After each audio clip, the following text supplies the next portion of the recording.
आयत तुम फिक्र ना करो, मैं माँ को मना लूँगा। मैं उन्हें जब सब कुछ बताऊँगा तो वो ज़रूर मान जाएंगी। वो तो ठीक है सूरज, लेकिन मैं मुस्लिम हूँ और आप लोग हिंदू मज़हब के हो, इसलिए मुझे बहुत डर लग रहा है।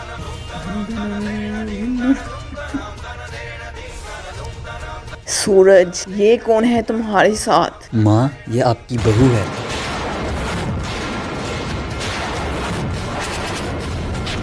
तुझसे ये उम्मीद नहीं थी सूरज। क्या तेरी माँ तुम्हारे लिए कुछ भी नहीं है? माँ, आप ही मेरा सब कुछ हो, लेकिन मैं आयत से भी बहुत प्यार करता हूँ। मैं आपको इसके बारे में बताने ही वाला था, लेकिन इससे पहले आयत के परिवार वालों को हमारे बारे में पता चल गया और वो आयत को कोई नुकसान पहुँचाते उससे पहले ही मैंने आयत से शादी कर ली। माँ, आप तो अपने बेटे को जानती हैं ना, प्लीज़ मुझे एक मौका दे दीजिए ना। ठीक है, मैं तुझे एक मौका दे रही हूँ। अगर ये लड़की वाकई में ही अच्छी है तो मुझे दूसरे धर्म की लड़की को अपनाने में कोई मसला नहीं है, लेकिन इसके लिए इसको मेरा दिल जीतना होगा। जी अम्मी, आप मुझे एक मौका दीजिए, मैं ज़रूर आपको खुश करके दिखाऊंगी। आयत और कविता आपस में बातें कर ही रही थी कि रसोई से गजनी आई। माँ जी, आज मैं क्या बनाऊं? सामान तो कुछ भी नहीं है। क्या? अभी कल ही तो मैंने राशन मंगवाया था। माँ जी, राशन में काफ़ी कुछ है, लेकिन सब कुछ नहीं। मैं जो कुछ भी बनाने का सोच रही हूँ उसके हिसाब से सामान कम पड़ रहा है। अब आप ही बताइए मैं क्या करूँ? बहू, तुझे जितना भी सामान मंगवा दो उतना ही कम है। अम्मी जी, अगर आप बुरा ना मनाए तो क्या आज आपकी रसोई में मैं कुछ बनाऊं? तू बनाएगी? ये कौन है माँ जी? ये तेरी देवरानी है। मेरी देवरानी? कविता ने रजनी को भी सारी बात बताई। रजनी ये सब सुनकर बोली, देवर जी, अभी भाभी को घर में आई 1 महीना नहीं हुआ और आप अपनी दुल्हन ले आए। और माँ जी, आप इस मुस्लिम लड़की को अपने घर की पवित्र रसोई में पाँव रखने देंगी? बहू देख, मैं ज़्यादा हिंदू मुस्लिम तो नहीं मानती हूँ। मेरे लिए सबसे पहले इंसानियत है। मैं इसे अच्छी बहू साबित होने का एक मौका ज़रूर दूँगी। आयत, जा आज का खाना तू बना। मैं देखना चाहती हूँ जिस राशन से मेरी बड़ी बहू कुछ नहीं बना पाई, क्या तू उससे कुछ बना पाएगी? जी अम्मी जी। माँ जी, आप इसको मुझसे कंपेयर कर रही हैं?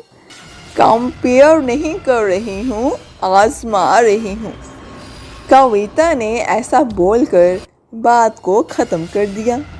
आयत रसोई में गई और सभी के लिए कुछ बनाने को देखने लगी। अरे, यहाँ तो बहुत सारा राशन है, मानो पूरी दुकान ही घर में हो।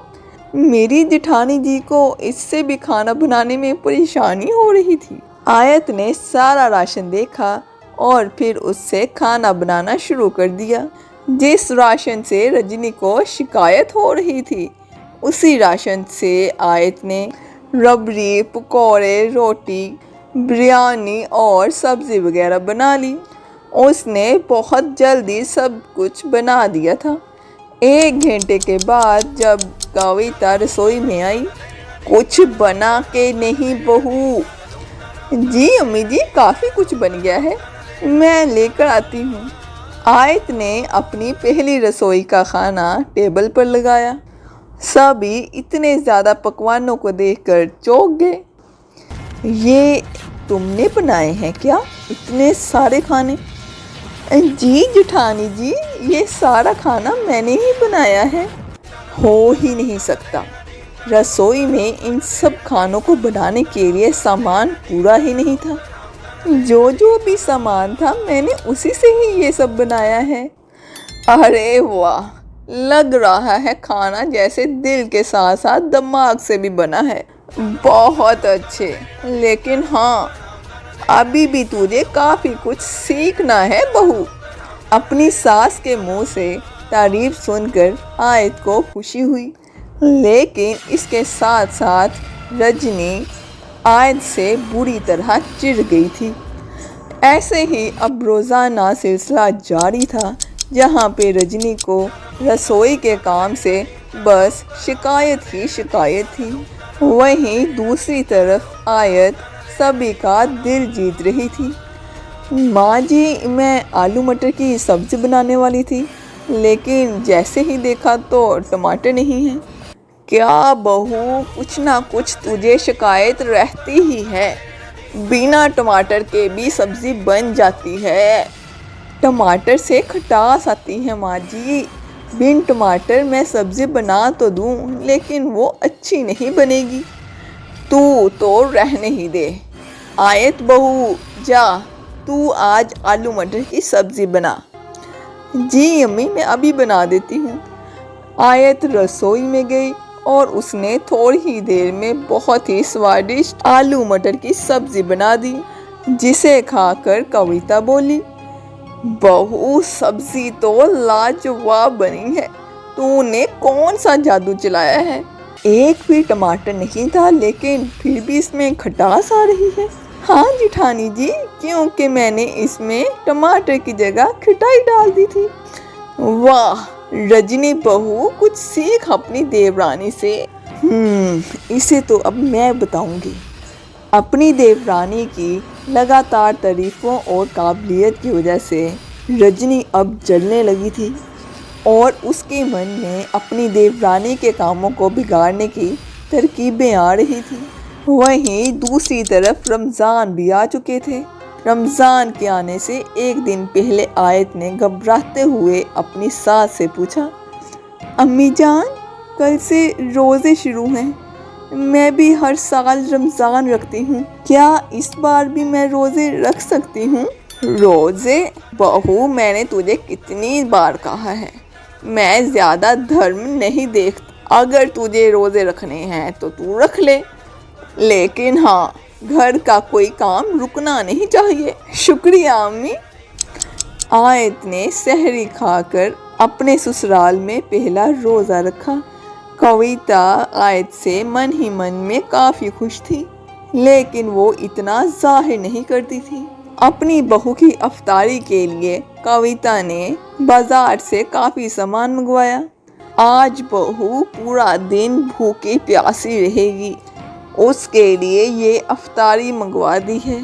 शाम को ज़रा अच्छे से रोज़ा खुल जाएगा। कविता ने सामान मंगवा कर आयत को देने की बजाय वहीं किचन में रख दिया, लेकिन बदकिस्मती से वहाँ पे रजनी आ गई। ओहो, तो माँ जी ने ये सामान अपनी प्यारी मुस्लिम बहू के लिए मंगवाया है। अब आएगा मज़ा। माँ जी, आप अपनी बहू को बहुत टैलेंटेड समझती है ना। अब आप देखिएगा, आज उसके रोज़े की पहली अफ्तारी पर आप दोनों की गलत फहमी को कैसे चूर चूर करती हूँ। ऐसा बोलकर रजनी ने सारा सामान अपने कमरे में शिफ्ट कर लिया। वहीं दूसरी तरफ ऐसे ही शाम हो गई और कविता आयत से बोली, आयत बहू, अब जा अफ्तारी बनाना शुरू कर दे।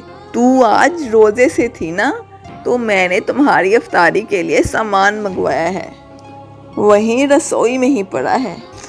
शुक्रिया अम्मी जान।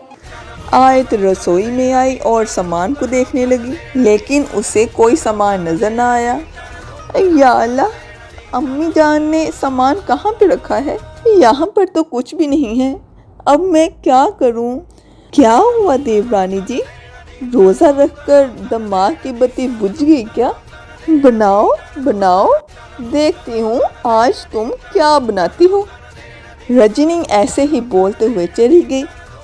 आयत ने किचन की कबर्ड्स में देखा तो उसे बेसन, मैदा और दूध दिखाई दिया। आज इसी से ही कुछ बना लूँगी। आयत ने उस थोड़े से सामान से ही बेसन से पकोड़े, मैदे से स्प्रिंग रोल और दूध से लस्सी बना ली और साथ कुछ फल काट लिए। एक तरफ आयत अफ्तारी की तैयारी कर रही थी और दूसरी तरफ उसकी सास रजनी के कमरे में कुछ काम के लिए गई, जहाँ पे उसने सामान रखा हुआ देख लिया और वो सब कुछ समझ गई। और फिर अफ्तार के वक्त, ये क्या बहू, मैंने तो तुझे इतना कुछ मंगवा के दिया था, तब भी तुमने बस यही बनाया है। अम्मी जान, वो जब कविता ने अफ्तारी का सामान देखा तो वो बोली, बहुत खूब बहू, सच में आज मैं तुझे दिल से अपनाती हूँ। मैं नहीं जानती थी कि मेरी बहू इतनी होनहार है। मेरा सारा सामान तो इस नालायक ने छुपा दिया था, फिर भी तुमने इतना कुछ रोजे की हालत में कैसे बना लिया। मेरा सामान छुपाया था? हाँ, तुम्हारा सामान छुपा लिया था। बहुत कुछ था जो मैंने तुम्हारी अफ्तारी के लिए मंगवाया था, लेकिन वो सारा सामान मुझे उस रजनी के कमरे में मिला। वो मम्मी जी, मैंने... चुप हो जा बहू, तू अपनी देवरानी को हिराने के लिए इतना गिर गई कि तू इन घटिया हरकतों पे आ गई।